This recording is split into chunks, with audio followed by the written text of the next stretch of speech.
My name is Trey Mangum, and this is Shadow and Act's Opening Act. Each week, we sit down with some of your favorite Black creatives in Hollywood to discuss how they made it in the entertainment industry. This week, we're speaking to Brian Tyree Henry, most known for his role as Al, aka Paperboy, in FX's Atlanta. The show recently returned for its highly anticipated third season. In this episode, we are breaking down and dissecting episode 6 of the third season, titled White Fashion.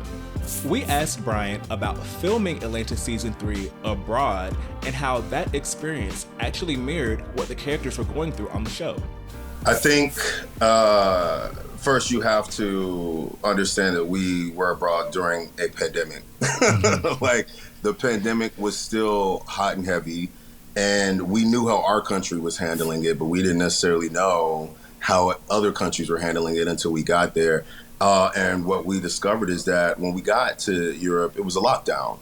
So I don't know what number lockdown they had been in, but this was another lockdown that they had been in, which meant that our black asses had the streets to ourselves. I was like, oh, this is great. I was like, so we get to do whatever we want to do. Like, we had access to certain hotels that we probably wouldn't have access to. It felt like reparations. Like, it really did. I was like, so we can film in this museum. I'm gonna eat a sub in this lobby. You know, we had carte blanche to do whatever we wanted to do. And it was such a joyous moment because the cities were like, yeah, go. Like, please, by all means. But it was also very sobering at the same time because it's like, here we are living in a world, a universe of Atlanta that isn't really necessarily addressing the pandemic. But every time we yell cut, we know that we're still in it. It's also something to be said because all four of us have gone on and done things on our own internationally. So the recognition is wider and more vast. I always joke, I was like, you don't really know how much you've made it until a white person is running towards you screaming in a different language. It's just like, oh, like you're like, oh, I had no clue that my reach was that wide. You just don't know. So there were moments that were very culture shock, which I think is a lot of what this season is about. We are picking up with Alfred now in a completely different level of success, where he is now international. He is headlining his own venues. There are posters and there's merchandise with his name and his face on it and his likeness. And, he's really elevated in a way of where he is in his career. And then you also see Earn now, who has really stepped into the shoes of being a manager to Alfred. And now we're in this different country and, we're going places that I don't think Alfred or Earn necessarily thought they would ever be. But also their awareness of where they are. Like, I think that there's a huge awareness amongst all our heroes this season of exactly where they are. The stakes are higher. And, I think you also see them kind of leaning into it more, actually embracing the fact that their lives have changed. Yeah. And it's been literally years in the making, it feels, to have Atlanta come back to TV after returning for so long.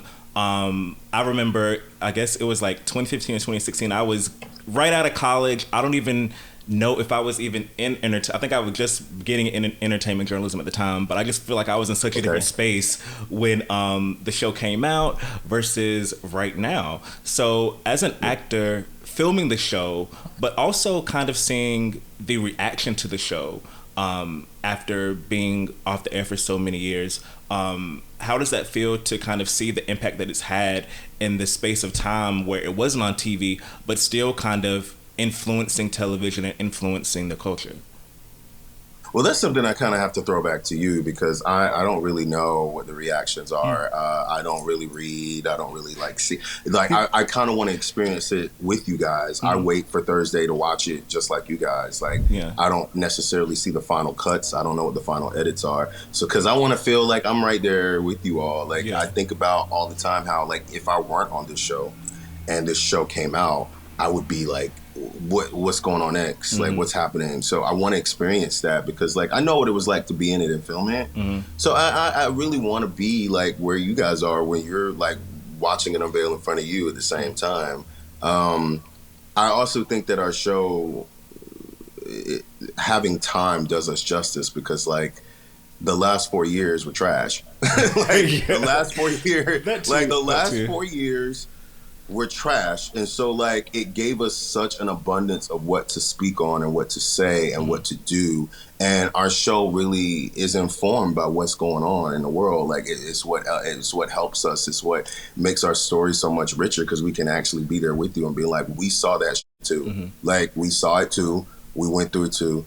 And we want to, sometimes use the show as a platform to reflect that back to everybody. Because there's some people who are completely ambivalent about a lot of things that happen in the world, especially when they pertain to Black culture. So it's like that we like to take the opportunity to remind them that, this really happened, this could happen, because the minute that we sit back and act like we don't know about it, it repeats itself and happens all over again. So what I love about Atlanta is that we have the opportunity to just really like take a mirror and hold it right up to those who necessarily don't want to see a lot of the things going on around them. Yeah. I will say, when I remember in season 1, Atlanta was definitely one of those shows that at the time, it was things like Atlanta, How to Go With Murder, projects like that people would, log into Twitter every week and live tweet from start to finish. Now, between 2015 to 2022, a lot of things have changed. Like, not as many with the streaming era. A lot of people aren't watching things in real time. They'll, catch up on it later, but they're not specifically turning their cable channel at a certain point at night and watching it. But with this season, I do feel like it's still captured that same type of effect, with people actually wanting to watch it as it's going on. Not catching it the next day on Hulu, but actually watching it in real time. And I think it's interesting after all of these years that that's something that hasn't changed about the show. Like, even though more people were probably watching it in real time in 2015, there's still people who are doing that now, enough to where they don't want to catch it at the end of the season and binge it. They want to see it we live in the age of spoilers now, right? We live in the age of spoilers where somebody has already told you what's going on before you even get a chance to so I think that the thing with Atlanta is that there's a lot of stuff that happens in one episode that you kind of want to be there for as it's happening before somebody else goes and spoils it for you. So I'm very happy to hear that. I am truly, truly grateful to Atlanta fans, man, because like that's a loyalty that I truly just, it just makes me so happy and so proud to know that people rock with us like that. Because to be fair, so we're doing 4 seasons, right? And I always refer to the 4 seasons as like matriculating through school or college, like you got your freshman, junior, sophomore, all those years. So we're technically in our junior year, and junior year is usually the year where you kind of like know your style. You know that you got one more year left. You're trying to figure out the next step in your life. You're trying to, but like when junior year comes, like you've been kind of bombarded with a lot of stupid shit before already. Like you made it through freshman and sophomore year, you try to figure out where you fit. Junior year is usually where you're like, okay, this is me. All right, this is me. This is what I'm doing. That's it. Like, and then we're gonna go and elevate to the next level of senior, which is get the fuck out. So what I like about this season is that you're seeing them all settle into themselves. You're seeing them all settle into themselves. You're seeing them all coming together as a group again. Whereas like last season, I think about Alfred's trajectory, because Alfred was doing everything he could to keep it real, right? He was all like, I have to keep it real. I'm the dude of the streets. This is me. I'm a representative of Atlanta. This is me. I don't want to be on this show. I don't want to do this. And then it almost cost him his life. It almost cost him his life. It also like had people changing his status for him and taking him on wild rides around the town for a haircut, stuff like that. Like there were a lot of things that were happening to him that were happening because he just wanted to keep it real. He didn't want to lean into that his life has changed and has elevated. So this season, you see Alfred really understanding the game now. Like he really is like, no, this is not a game. This is my life. And it's also reflected. I don't know how much I can talk about what episodes are coming, but you finally get an opportunity to hear how he really feels about where his career has taken him. Like how rapping was just a thing that he did recreationally, and now it's all he does. And now what if he can't succeed in that anymore? Like to really hear his heart about it, to hear his fear about it, because you know, that's one thing that I really love about playing Alfred is that like we can see the exterior and think it's so hard and think he's so tough and think that he's so, but like truly he is scared. There's a lot of things that he is scared of. There's a lot of things that he's trying to confront and figure out in his life. And he's never really given the space to do that because of this persona that has been put on him, because of like the stigmas that have been put on him. And so I think you get to see a little bit more of Alfred, like understanding that his place in society is different and that he does have a voice to say these things. Like he doesn't have to run around shooting and hitting people anymore. He actually can impact people by actually telling them what his heart is, and hoping that someone will listen. Because I think that's what he's searching for a lot this season, is someone to hear him, like to truly see him and hear him, and also do it in a completely different place. It's not his home, you know. It's not his turf. And that I find is a narrative that really reflects with me a lot, because, you know, my career in the past 4 years has been full tilt boogie. And, I'm still trying to figure out where home is. And I'm still trying to figure out exactly who sees me and who hears me. But you're also playing everything close to the vest at the same time. So season 3 really helped me understand a lot of that stuff that was going on with me internally and personally, honestly. Yeah. You know, I was going to mention that, at least as far as up to what I've seen in episode 6, I do think that we do see kind of a much more aware Al in this season than we've seen in prior seasons. Like, you know, much more assured and kind of let me say like aware, like he's aware of like his status in this whole thing. And we kind of see that in episode 6 with a lot of the pushback that he has toward this campaign, which I'll get to in a second. But that episode was just really interesting to me because I had a conversation with a friend a few days ago. I'm from North Carolina, but I'm based in New York. And where are you from in North Carolina? I'm from Roxborough. I'm from Fayetteville. Really? Yeah. Wow. So I'm from Roxborough. It's a small town just north of Durham. So like I'm from Roxborough and I went to school at UNC Chapel Hill. So so definitely the Raleigh Durham area, which, you know, Fayetteville is kind of like in our little TV market and stuff too. Yeah, awesome. But yeah, I'm from North Carolina, but I live in New York, and me and my friend were in Brooklyn recently, and we were just observing, you know, the impact, especially you see this especially in New York, of Black culture on non-Black people. And we were just looking at what people were wearing, and we were just like sitting back and like, wow. And then also reminded me of a Twitter thread I saw the other day. It was like talking about how this Black singer Tinashe was appropriating K-pop music, which is weird because, you know, K-pop music was essentially New Jack Swing, and it's still, you know, biting off of, you know, our hip hop and, you know, our, you know, quote unquote urban. I hate using the word urban, but the urban, you know, music genre or whatever. And it was interesting to me a lot of the commentary that was in this episode about how things kind of get watered down a lot to appeal to the masses. So I want to just ask you, what do you think was going through Alfred's mind at the time, and also some of the commentary that you think that this episode kind of has? Because it's kind of lighthearted in parts, but it's also deep as far as like, you know, cultural theft as well. There's a lot to unpack in that. The name of the episode is White Fashion, because let's be very honest, the fashion industry is geared and ran by white people. And where they make most of their money is from us, right? Like, you know, labels mean a lot to us because labels mean status. Labels mean we're doing well. We're, you know, so labels, what are labels, right? There's a bunch of stuff. There's a bunch of stuff because I always laugh at the fashion industry, right? Because like, I'm just gonna say it. Black people make it cool. Yeah. Like that's just it's what we do. Like if we can take anything and make it cool. Like that is what we do. And so, but we're also denied the opportunities to go in your stores. You know what I mean? I to this day still get followed if I want to go into a store. If I want to go into Gucci, if I want to go into Yves Saint Laurent, you know what I mean? If I want to go into, and that's just the employees. That's just, you know, I don't think it reflects necessarily on the companies, but like, it is what it is. Like, you know, that is how it's always been. I think what's very interesting about this episode is that, it's about agency, honestly. It's about agency. It is also very clear that it is harder for Black designers to make it in fashion. It is also harder for Black women to excel in fashion. And this is how the game has always been run. So what we sought to do in this episode was to make fun of that.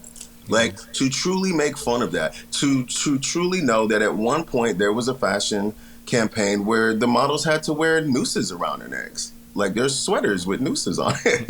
And that has to go through a lot of people. Yeah. That has to go through a lot of people to be like, you know what? Yeah, that's what we're gonna do. And also what activism means, what the hustle means. And also, I'm gonna say it, scamming. Because I love the concept of scamming. I love the concept of scamming because, it is sometimes necessary to survive. And what I will say is that scamming only resounds louder when it's Black people doing it. Exactly. Even though white people do it all the time. All the time. Social media in and of itself is a scam. There is a reason that white TikTokers can get mansions to live in and get deals and brands and millions of dollars. And they literally do what Black TikTokers have been doing.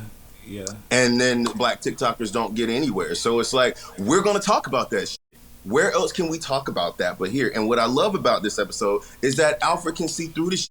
So if you want me to be the face, knowing full well that these people at this fashion house have never played my music, have never really researched who I am, and they're just like, oh, we went on Twitter and probably saw that you were the hottest thing popping, so can you apologize for us? Cool, dude, I want 3 years of free shit.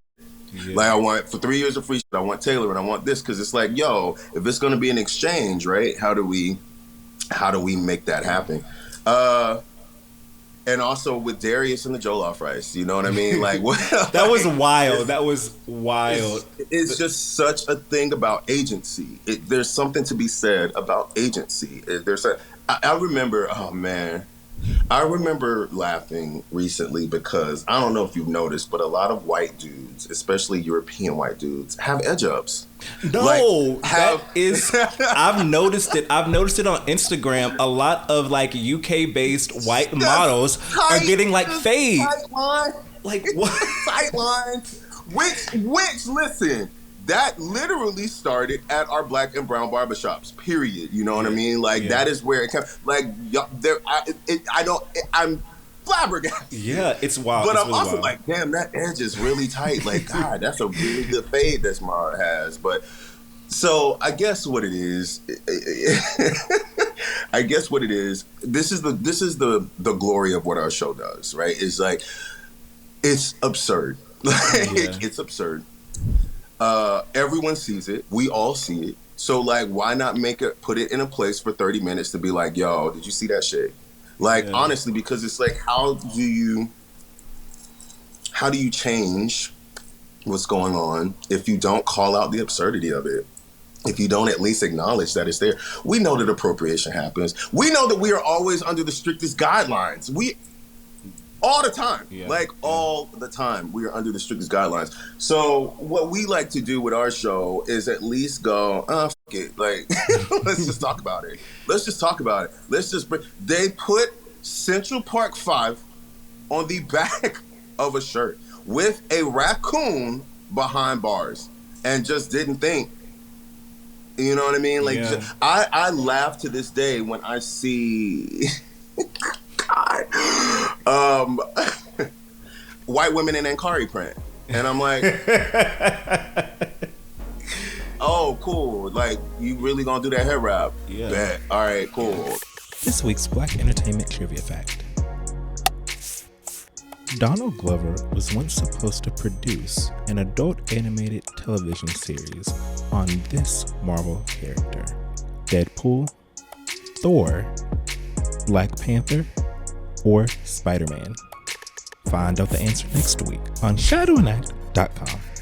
And it's crazy how time warps things, because it's different when we did it in the 2000s, but now all of a sudden, or late 90s, and now all of a sudden, not only is it in, but it's also expensive now too. Do you remember I don't know, but do you remember when Champion was what No, you I wore? was just Like about to say that you could find like Champion sweatshirts in like places like Champion Roses. was what you wore to, yeah, Yeah, like and what you wore. Russell Athletics yeah, is now yeah, with Hugo Boss. Like, but this was all stuff that Black people had to wear because we couldn't afford we couldn't go to the stores. We didn't have access to the stores. And what did yeah. we do? We made it fashionable. We made it lit. And now it's like $85 to $150 to get a Champion sweatshirt. That's I wild. like, my favorite thing is that Urban Outfitters literally like, has Aaliyah t-shirts, concert t-shirts. I was like, none of the people shopping here even know who did it, but that is time, right? Like that is like literally we forget things. We forget.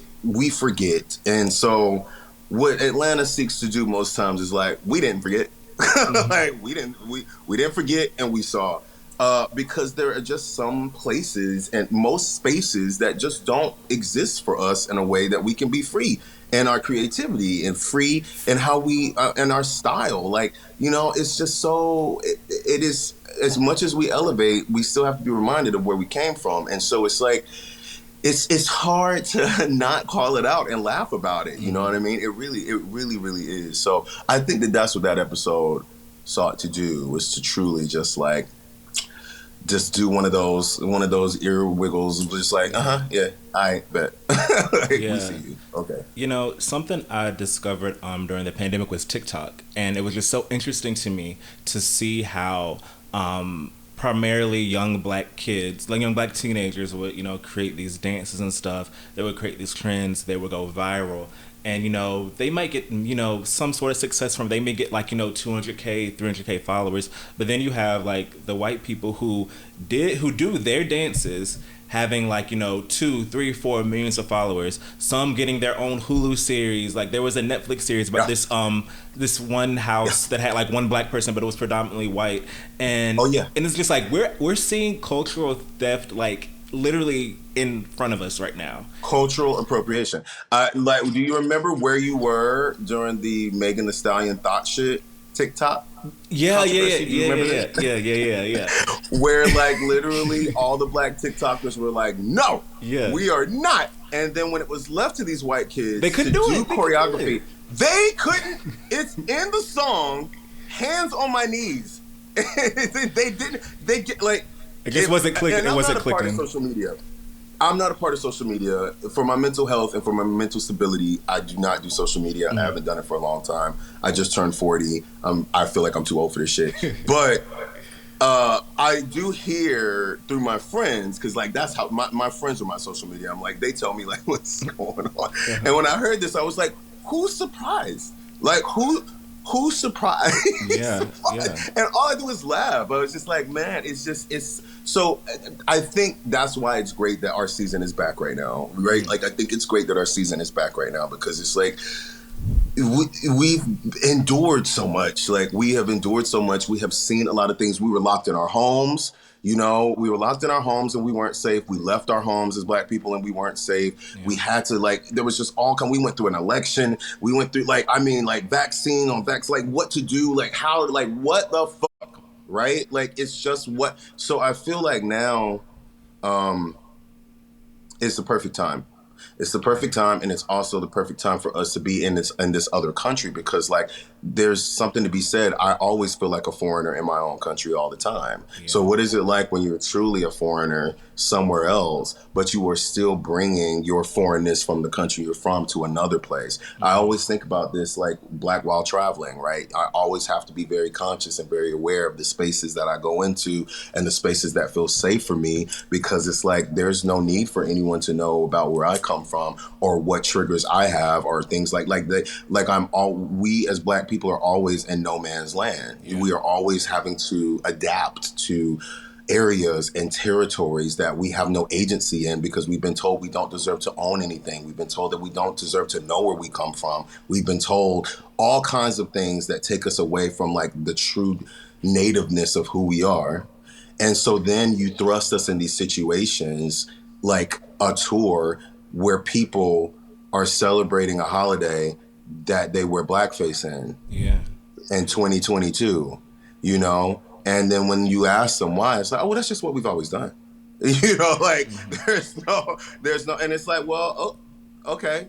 You know, we still live in a country where this Halloween alone, there's going to be more blackface. You know, like it's there. So what we want to do for us is to really, really, really give us a place and a space to know that it's recognized, that we see it too, that it's fucking stupid, and that, you know, like how, if possible, how can we make them see? Because look, it is not our job as Black people in this country to make white people understand anything. Or teach. It is not our job. It is not our job. There are libraries, there's the internet, there are tools, there's social media.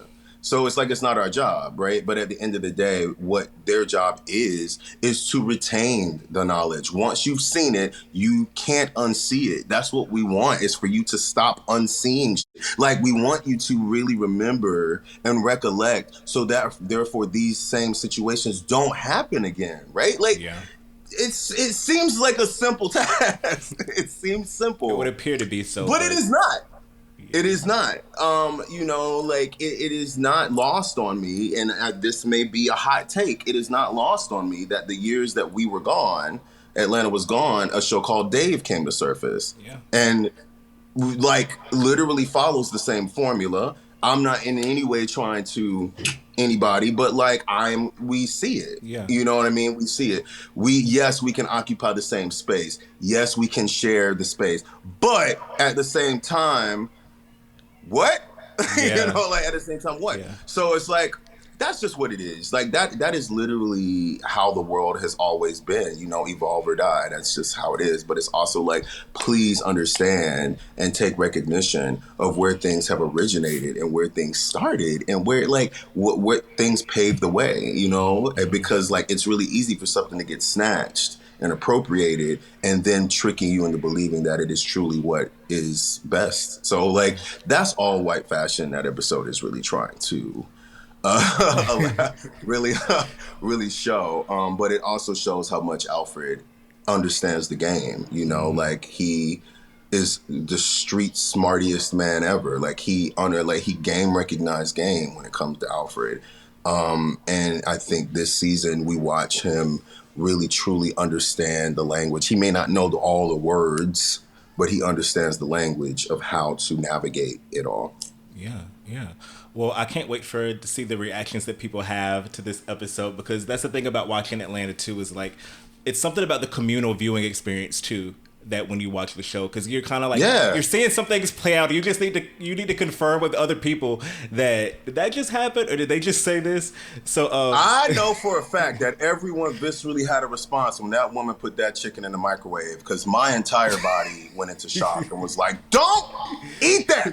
like, I know. So it's fun. Again, it's fun to see these things again. It's fun to, like, talk to your friend and be like, remember that time? Like, I used to wonder all the time why people were so angry at us. Not anger. Let me change the vocabulary. Passionate about where we are. Like, when y'all coming back? Like, I could be doing a major project over here or anything, and it's like, what about Atlanta? When y'all coming what back? About I'm like, yeah, and I'm like, oh, okay. And I get it. Like, I truly do understand it now. I truly do understand and look, like, you guys have no idea what ride we're going to take you on this season. Like, everyone is really, really, really, really stepping into it this season. The stories are the much more intense. They're, you know, like, it's still fun. It's still funny. It's still fun.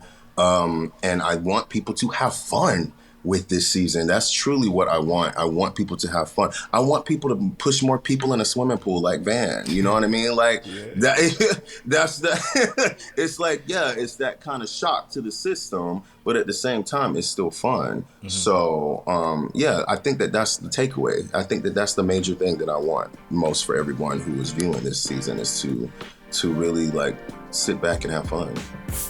We talked to Brian Tyree Henry about Atlanta, the episode White Fashion, and much, much more about this season and beyond.